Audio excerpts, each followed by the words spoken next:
వద్ద ఆత్మహత్యలకు పాల్పడే వారిని కాపాడుతూ మృతదేహాలను వెలికితీస్తూ శవాల శివగా గుర్తింపు పొందిన శివ సేవలు ఎంతో సాహసోపేతమైనవి. తన వృత్తిని డాక్టర్ వృత్తి కంటే గొప్పదిగా భావిస్తూ ట్యాంక్ బండ్కు ఒక సిపాయిలా కాపలా ఉంటున్న తనను ముఖ్యమంత్రి రేవంత్ రెడ్డి దంపతులు గుర్తించి ఆదుకోవడం పట్ల హర్షం వ్యక్తం చేస్తున్నారు.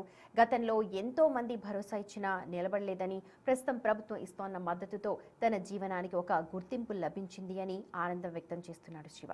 భవిష్యత్తులో ట్యాంక్ బండ్ విషాదాలకు వేదిక కాకూడదు అని కోరుకుంటూ పిల్లలకు ఉచితంగా ఈత నేర్పించేందుకు ఒక స్విమ్మింగ్ పూల్ అడిగాను అంటున్న శివతో మా ప్రతినిధి వెంకట్ ఫేస్ టు ఫేస్ చూద్దాం. ప్రాణాలు కోల్పోతున్న వారిని తిరిగి జీవితం వైపుకు తీసుకొచ్చే వ్యక్తి ట్యాంక్ బండ్ శివ. ప్రస్తుతం మనం ట్యాంక్ బండ్ దగ్గర ఉన్నాం. ఇక్కడ ఇది పర్యాటకులకే కాదు, ఇటు సూసైడ్ స్పాట్గా కూడా ఈ మధ్యకాలంలో తరచూ వినిపిస్తూ ఉంటుంది. సో అట్లాంటి సూసైడ్ స్పాట్గా ప్రసిద్ధికెక్కుతున్నటువంటి హుస్సేన్ సాగర్లో అనేక మంది ప్రాణాలు కాపాడినటువంటి ట్యాంక్ బండ్ శివ పేరు అందరికీ తెలిసిందే. ప్రస్తుతం ఆయనను ప్రభుత్వము ఆర్థిక సాయం అందించింది, ఆదుకుంది. ఎంతోమంది ప్రాణాలను ట్యాంక్ బండ్ నుంచి కాపాడి మళ్ళీ తిరిగి తమ జీవితం వైపుకు తీసుకొచ్చినటువంటి శివ ప్రస్తుతం మనకు అందుబాటులో ఉన్నారు. ఇద్దరు భార్యాభర్తలు కూడా ఇక్కడే ఉన్నారు. అన్న చెప్పండి, మీకు ఈ మధ్యకాలంలో చాలామంది హుస్సేన్ సాగర్లో పడి ప్రాణాలు కోల్పోతున్న వారిని బయటికి తీసుకురావడము, అట్లనే తిరిగి వారి జీవితాన్ని ఇవ్వడము, శవాలను కూడా చాలా శవాలను బయటికి తీసుకొచ్చినటువంటి ఉంది, మీకు ఆ చరిత్ర ఉంది. సో ప్రభుత్వము మిమ్మల్ని ఆదుకుంది, ఎట్లా అనిపిస్తుంది? ప్రభుత్వం ఎందుకు ఆదుకుంది అంటే ఏం చెప్తారు మీరు? అందరికీ నమస్తే. నేను ట్యాంక్ బండ్ శివ. ఈరోజు గతంలో కూడా నా కష్టాలు చాలామంది చెప్పుకోవడం జరిగింది. ఆ సమయంలో ఎవరు ఉన్నారు దేవుడా అని మొక్కితే సమయానికి ఉన్నామని చెప్పి వెళ్ళిపోయే వాళ్ళు కనబడరు, కానీ మాకు నిలబడి ఆదుకునే వాళ్ళు ఎవరు లేరు. కానీ ఇప్పుడు రీసెంట్గా మా బాబు కంటిన్యూగా ఒకటే వారంలో 5 డెడ్ బాడీలు తీసిండు. ఆ సమయంలో దాన్ని అంచెలు లెక్కబెట్టలేని సమస్య. అది కారణం ట్యాంక్ బండ్. ట్యాంక్ బండ్లో ఉన్న నీళ్లు ఒక సూసైడ్గా మార్చుకున్నారు. మేము అప్పటి అదే మొత్తుకుంటున్నాం, ఏమని ఇలాంటి స్పాట్లకి వచ్చినా కూడా పర్యాటకులకు అందం ఉండాలి, కానీ చనిపోయేదానికి ఉండకూడదు. దీనిపైన మేము ఉన్నాం సార్, మాకంటూ ఏదైనా సహాయం చెయ్యండి అనేది అడగలేదు, కానీ గుర్తించండి, మమ్మల్ని గుర్తించండి, మాకంటూ ఏదైనా జాబ్ లాంటిది, అలాగే మాకు ఉండేదానికి ఇల్లు రూపంలో అంటే ఇప్పుడు సార్ నేను అడిగితే అది బాగుంది, నాకు నచ్చదు. అట్లా మమ్మల్ని రీసెంట్గా బ్రహ్మానందం సారు, అర్జున్ సారు మమ్మల్ని పిలిచి, అంటే ఒక సామాన్యుడిగా మమ్మల్ని పిలిచి సాయం చేసి వాళ్ళు, ఆ సహాయంలో వాళ్ళకి మీరు రుణపడి ఉంటాం. ఏంటంటే 1,00,000 రూపాయలు మాకు ఇవ్వడము, అలాగే పెద్ద మనిషి గౌరవమే, అంటే ఒక గిన్నీస్ బుక్ రికార్డు తీసుకున్నామని చెప్పి, సినిమా ఫీల్డ్ అంటే ఒక తెరపైన ఒక నాటకాల బొమ్మ కాదు, ఒక మనిషి రూపంలో ఒక కామెడియన్గా కొన్ని 100 సినిమాలు తీసిన మనిషి బ్రహ్మానందం గారు. మా మనసుకి తండ్రి లాంటి మనిషి అనేది నేను సార్కి కాళ్ళు మొక్కడం జరిగింది. కాళ్ళు మొక్కిన మరుక్షణమే వెనక ముందు ఆలోచన చేయకుండా తిరిగి ఆయన నాకు సంస్కారానికి నమస్కారం అన్నట్టుగా నా ఒక పాదాలను నేను తాకడము, అది రేవంత్ రెడ్డి గారి అమ్మ వాళ్ళ భార్య గారు అక్క నన్ను ఈ వీడియోలు వైరల్ కావడము, ఆ వీడియోలు తన కుటుంబ సభ్యులు మొత్తం చూసి చెల్లించి మా పట్ల నేను అడిగింది ఏంటంటే, సార్ నేను ఈ ట్యాంక్ బండ్లో దూకుతున్నా తీస్తున్నా, మృతదేహాలు కుళ్ళిపోయినవి ఆన్ ద స్పాట్లో దూకి తీసిన దేహాన్ని వాళ్ళ కుటుంబానికి అప్పచెప్తున్నా. నాకంటూ ఎలాంటిది ఏం లేదు సార్, నాకు జీవన ఉపాధి లేదు, నేను అడగను కూడా, అడిగేవాడిని కాదు, గుర్తించండి. ఈ యొక్క వీడియో సార్ దాకా వెళితే నా కుటుంబాన్ని ఆదుకుంటారని అడగడం జరిగింది. ఆ వీడియో చూసిన మరుక్షణం వాళ్ళు చెల్లించి మా పైన సీఎం రేవంత్ రెడ్డి గారి భార్య, వాళ్ళ కుటుంబం అందరూ బాగుండాలి, అందులో వాళ్ళందరూ ఉండాలి, మన తెలంగాణ రాష్ట్ర ప్రభుత్వాన్ని బరువుగా గుజ్జ స్తంభాలుగా మోస్తున్న వాళ్ళందరికీ పేరు పేరున నమస్కారం చేస్తున్నా అందరికీ. ఎందుకంటే ఇప్పుడు మనం మహానగరం అంటే మనకు హైదరాబాదు, తెలంగాణలో ఉన్నది గొప్పగా టూరిస్ట్ ప్లేస్ అంటే ఈ యొక్క బుద్ధుడు అంటేనే చెరువు. ఈ చెరువుకున్న ఒక సిపాయి లాంటి వాడిని ఒక సేవాభావంతో ఒక శివాల శివగా, ఒక శివుడి రూపంలో నేను పని చేస్తున్నందుకు నన్ను గుర్తించి ఒక డబల్ బెడ్రూమ్ ఇల్లు కేటాయించారు. అలాగే నేను అడిగింది ఒక స్విమ్మింగ్ పూల్ అడిగిన. స్విమ్మింగ్ పూల్ అనేది కొన్ని 100 మంది పిల్లలకి. స్విమ్మింగ్ పూల్ ఎందుకు అడిగినారు ముఖ్యమంత్రిని? ఏం చేయబోతున్నారు సార్? నేను స్విమ్మింగ్ పూల్ అడగడానికి కారణం ఏంటంటే, మీ బాబాయినా ఇంకొకరి బాబాయినా ఇంకొక అమ్మాయినా వాళ్ళ మన కుటుంబంలో ఎవరైనా స్విమ్మింగ్ పూల్ పోవాలంటే కమర్షియల్ డబ్బుల సంపాదన అది. ఆ డబ్బుల సంపాదన అనేది కొందరు ఉన్నవాళ్ళు పోతారు, లేని వాళ్ళు ఎక్కడ పోవాలి? అలా ఆ రోజుల్లో లాగా చెరువులు బావులు సరైనవి లేవు. కాబట్టి నేను అడిగింది ఒక స్విమ్మింగ్ పూల్. ఈ నీళ్ళలో ఈత కొట్టిపిస్తా అంటే ఎవరు రారు. వచ్చినా నేను కాబట్టి తట్టుకుంటున్నా, వేరే వాళ్ళు తట్టుకోలేరు.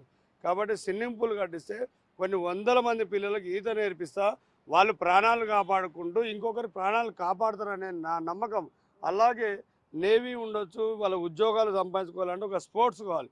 స్పోర్ట్స్కి తగ్గట్టు దానికి ఒక గురువు కావాలి. ఆ గురువు నాకు లింకులు ఉండదు, మళ్ళీ మొత్తం నా పైన ఆధారం ఉండాలి. ఆ ఒక స్విమ్మింగ్ పూల్ నాకే కేటాయించాలి. నేను వందల మంది పిల్లలకి చనిపోయే లోపు వీళ్ళకి నేర్పిస్తే వాళ్ళు ఇంకొందరు నేర్పించుకుంటారు అనేది నా నమ్మకం. అందుకని నేను స్విమ్మింగ్ పూల్ అడిగిన సారు అప్రూవల్ చేశారు. మిమ్మల్ని గుర్తించి ప్రభుత్వం మీకు సాయం చేసింది. సాయం అంతే. ఏం సాయం చేసింది? మాకు డబుల్ బెడ్రూమ్ ఇల్లు ఇస్తామని చెప్పేసి మాట ఇచ్చిండు సారు. అలాగే ఒక 5 లక్షల రూపాయలు ఇవ్వడం జరిగింది. మా బాబుకు హోంగార్డ్ జాబ్ ఇవ్వడం జరిగింది. నాకు ఒక స్విమ్మింగ్ పూల్ సంజీవయ్య పార్కులో కట్టిస్తున్నామని చెప్పేసి జరగడం జరిగింది. అన్ని అప్రూవల్ అయిపోయినాయి. ఏంటంటే ఇప్పుడు కట్టడం లేదు.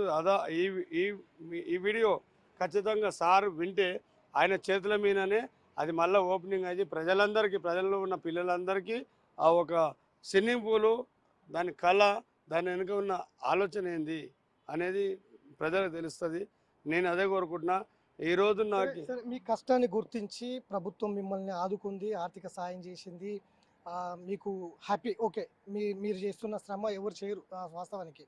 సో ఎందుకు మీరు ఇట్లాంటి వృత్తిని ఎంచుకున్నారు? అంటే చాలామంది ఇప్పుడు హుస్సేన్ సాగర్ అంటే ఒక పర్యాటక కేంద్రం. ఇక్కడ అనేక వ్యాపారాలు పెట్టుకోవచ్చు, జీవనోపాధి పొందవచ్చు, ఆదాయం తీసుకోవచ్చు. కానీ మీరు కేవలం ఇక్కడ సూసైడ్ స్పాట్గా హుస్సేన్ సాగర్లో పడిన శవాలను బయటికి తీసుకురావడం, వాళ్ళు రక్షించడం, ఇట్లాంటి పనిని మీరు వృత్తిగా ఎందుకు ఎంచుకున్నారంటే ఏం చెప్తారు? సార్, నేను చిన్నగా ఉన్నప్పటి నుంచి ఒక అనాథగా పెరిగి ఇక్కడనే పెద్దగైనా. నాకంటూ చెప్పుకోవడానికి ఏమీ లేదు. నేను ఒక మనిషిని మాత్రమే. నా కళ్ళ ఎదురుగా ఎందరో అభాగ్యులు, అమాయకులు ఆపదతో, కోపాలతో, తాపాలతో వచ్చి నీళ్ళలో సూసైడ్ చేసుకున్నప్పుడు నా కళ్ళ ఎదురుగా పడ్డ వాళ్ళని కాపాడుతున్నా.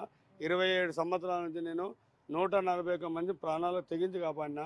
వేళ్లకు లెక్కలేదు. ఎందుకంటే డెడ్ బాడీలు చనిపోయిన మృతదేహాలు తీసి వాళ్ళ కుటుంబాలకి ఆ రైల్వే ట్రాక్ పైన లేదా ఫుట్పాత్ పైన చనిపోయి వాళ్ళని తీసిన డెడ్ బాడీలు. ఇది ఎందుకు ఎంచుకున్నా అంటే నేను కూడా ఒక మనిషినే. ఒక మనిషి ఇంకొక మనిషి సాయం చేయాలంటే ఒక ఆలోచన ఏంది? నాకు డబ్బుతో కూడుకున్నైతే మీలాగా పని చేసుకొని బతుకుతుండే, అది నా కుటుంబానికి మాత్రమే చెందుతుంది. నేను చేసే సేవ ఈరోజు ప్రపంచమంతా మీరు గుర్తించి మమ్మల్ని అడుగుతారు, శివ ఎందుకు ఎంచుకున్నావు అంటే ఇక్కడ ఒక మనిషి కావాలి సార్. నాలాంటి వాళ్ళు ఈ ఒకటే చెరువు కాదు, హైదరాబాద్, తెలంగాణ ఈ చుట్టుపక్కల కూడా చాలా చెరువులు ఉన్నాయి. ఆ చెరువులలో కూడా మనుషులు కావాలి. నాకంటూ ఒక స్థాయి కావాలంటే ఖచ్చితంగా ఒక స్విమ్మింగ్ పూల్. ఆ స్విమ్మింగ్ పూల్లో ఎందరో చిన్నారులు నేర్చుకొని పెద్దయ్యి వాళ్ళ ఇష్టపూర్వంగా నన్ను ఫాలో అయితే వాళ్ళు కూడా ఇంకొందరిని కాపాడుతారనే నమ్మకం నాది. ట్యాంక్ బండ్ శివ సతీమణి ఉంది. ఇద్దరు కూడా ప్రేమ వివాహం చేసుకున్నామని చెప్తా ఉన్నారు. దాదాపు ఎన్నో శవాలను ట్యాంక్ బండ్ నుంచి బయటికి తీసుకొచ్చారు. ఆమె ఎలా ప్రోత్సహిస్తుంది భర్తని, ఏ విధంగా ఉందో ఒకసారి అడిగి తెలుసుకుందాం. ఎలా అనిపిస్తుందమ్మా భర్త ఈ చేసే పనిని కావచ్చు, లేకపోతే మీరు చూస్తూ ఉన్నారు, ఎలా అనిపిస్తుంది మీకు? అన్న ఎలా అనిపించేది కాదన్న, నాకు చాలా గౌరవంగా ఉంది. ఎందుకంటే నా భర్త 10 మందికి సేవ చేస్తున్నాడు. ఆ సేవ ఎవరు చెయ్యరు. ఒక మనిషిని ప్రాణాలతో కాపాడడం అంటే ఒక డాక్టర్ తర్వాత నేను చూసినది నా భర్త. అది ఒక మనిషి వెనకాల చాలామంది ఉంటారు. ఆ కుటుంబానికి ఎంతో సంతోషం ఉంటుంది ఆ మనిషిని కాపాడితే. ఆ సంతోషం వాళ్ళ కళ్ళల్లో చూస్తే నా భర్త ఇంత మంచి పని చేసిండు కదా అని చాలా హ్యాపీగా ఉంది. దాన్ని కూడా నేను కూడా ఎంచుకున్నాను. వాళ్ళకు మనం చేసే చిన్న పని వాళ్ళ సంతోషము మన పిల్లలకు దీవెన. అలా ఆలోచించి నా భర్తకు నేను ఏ రోజు అడ్డు చెప్పలేదన్నా. పిల్లలు కూడా ఉన్నారంటున్నారు. సమాజంలో ఏమన్నా అవమానాలు అట్లాంటివి ఎదురయ్యాయా? మీ భర్త శవాలు తీస్తాడు, హుస్సేన్ సాగర్లో పడిన శవాలు తీస్తారు, అట్లా ఆ పని చేస్తాడు, ఈ పని చేస్తాడు, అట్లాంటివి ఏమైనా మీకు ఎదురయ్యాయా? అలాంటివి ఎదురైనాయి అన్న, కానీ మేము ఎవరికి చెప్పుకోలేదు. ఎందుకంటే ఒకటి నా పెద్ద కొడుకు కడుపుతోటి ఉన్నప్పుడు ఈ పాపని రోడ్డు మీద ఎందుకు పెట్టాలి అని చెప్పి కింద రూమ్ అడగడానికి పోతే ఆ రూమ్ తీసుకున్న ఒక 4వ రోజుకు 5వ రోజుకు పక్కన వాళ్ళు ఉండి వాళ్ళు శవాలు తీస్తారు, వాళ్ళ దగ్గరకు పోవద్దు, వాళ్ళ భర్త శవాలు తీస్తారు, మీరు దూరంగా ఉండండి, మీరు నీళ్ళు పట్టుకున్న ముందు పోతే పక్కకు జరగండి, అనే అవమానాలు పన్నాము, కానీ మేము పట్టించుకోలేదన్న. అంటే మేము చేసే పని మంచిది, అది మాకు తెలుసు, ఆ శివునికి తెలుసు, కానీ మేము పట్టించుకోలేదు. ఆడ ఏదో మేము మా ఇబ్బందులు బాగలేవని చెప్పి అక్కడికి వెళ్ళి రావడం జరిగింది. మళ్ళీ నేను ఇదే రోడ్ పైన నా పిల్లగాన్ని పెట్టుకొని ఇక్కడనే ఉండడం జరిగింది. ఎక్కడ ఉంటారమ్మా మీరు ఉండేది ఎక్కడ? ఇదే టైం ఇదే లేపాక్షిలోనే ఉన్నా అన్న, నా పిల్లలని పెట్టుకొని ఇదే లేపాక్షిలోనే ఉన్నా. ఏం చదువుతున్నారు పిల్లలు మీ? అంటే పిల్లలు కూడా ఇదే పని చేస్తున్నారా? ముగ్గురు కొడుకు. ఇప్పుడు నా పెద్ద కొడుకు కూడా 12వ తరగతి చదువుకున్నాడు, కానీ ఆ 12వ తరగతి ఆపేసిండు. 10 పాస్ అయ్యిండు, కంటిన్యూగా మంచిగా అయిండు. అది వాళ్ళ డాడీ ఒక్కడే సర్వీస్ చేస్తున్నాడు కాబట్టి ఆ అబ్బాయి కూడా చిన్నతనం నుంచి అప్పుడప్పుడు సెలవులప్పుడు అంటే మా అమ్మ దగ్గర చదివిపించిన, ఇక్కడ మాకు కొద్దిగా అనుకూలంగా లేకుంటే అప్పుడప్పుడు సెలవులప్పుడు రావడం, వాళ్ళ డాడీ చేసే పని ఆ బాబు కూడా పోయి తాడు పట్టుకోవడము, ఏదో చిన్న చేయడం, తండ్రికి ఒకరికి ఇబ్బంది అవుతుందని చెప్పి బాబు కూడా ఇదే సేవనే ఎన్నుకున్నాడు. బాబు పెద్ద బాబు కూడా డాడీతో పాటే చేస్తున్నాడు. ఇంకా ముగ్గురు బాబులు చదువుకుంటున్నారు. పెద్ద పాపకు మ్యారేజ్ చేసిన, మా అమ్మ కండ్లు లేవు అమ్మకు ఇబ్బంది అవుతుందని చెప్పి పాపకు పెళ్లి చేసిన, అక్కడే ఉంది. అది ఇరుగుటనే ఇచ్చినాము, మా ఇంటికి నా తమ్మునికే ఇచ్చిన. ఇంకా పాప అక్కడ ఉంది, ఇంకా 2 అమ్మాయిలు కూడా చదువుకుంటున్నారు. అంటే మీరు ఇన్ని శవాలు తీశారు కదా, భర్తతో పాటు మీరు కూడా ఉంటున్నారు, భర్తనే ఈ సర్వీస్ చేస్తూ ఉన్నారు, ఇన్ని శవాలు ట్యాంక్ బండ్ నుంచి తీశారు. మీ ఆయనకు ట్యాంక్ బండ్ శవాల శివగా పేరు కూడా మంచి పేరు ఉంది. కానీ ఎట్లా అనిపిస్తుంది అంటే ఇన్ని అనుమానాలు ఎదుర్కొన్నారు, శవాలు తీసిన కుటుంబాలు కావచ్చు, పబ్లిక్ కావచ్చు, ప్రజలు కావచ్చు, మీ దగ్గరికి వచ్చారా ఎప్పుడైనా? అంటే మళ్ళీ దాంట్లో కూడా ఏమైనా గతంలో రూమ్ అడిగినందుకు అవమానపడ్డారు, అట్లాంటివి ఉన్న పరిస్థితుల్లో మానవత్వం శవాలు తీసినందుకు, వాళ్ళకి అప్పగించినందుకు మీ దగ్గరకు వచ్చారా ఎవరైనా అట్లా?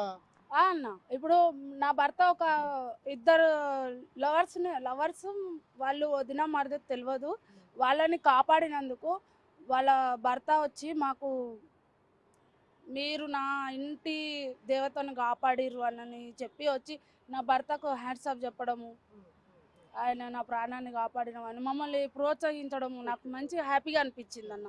అది కాకుండా కరోనా టైంలో ఒక అన్న చెల్లెలు పెళ్లి చేసుకుంది, అన్న చెల్లెల కోసము అలానే ఉండిపోయిండు, చెల్లెలను చూసుకుంటా అని. కరోనా టైంలో ఆయనకు దగ్గు రావడం వల్ల అతనికి కరోనా వచ్చిందని చెప్పి చెల్లెలుండి ఆ ముసలతను ఒక 50-60 ఏళ్ళు ఉంటాడు ముసలతను, ఆయనని పక్కకు పెట్టడము, ఆయన మనసు చెల్లించి వచ్చి ట్యాంక్ బండ్ ఇక్కడనే పక్కనే మేము కింద ఉన్నాము, అతను పైన దూకేసిండు. పైనకి వెళ్ళి వాటర్లో దూకడము, మేము పోయి ఆయనను కాపాడి ఏంది నీ పరిస్థితి ఏంది, ఎందుకు ఇట్లా చేసినావు, నాకు కరోనా వచ్చింది అని చెప్పి ఆయన బాధపడము.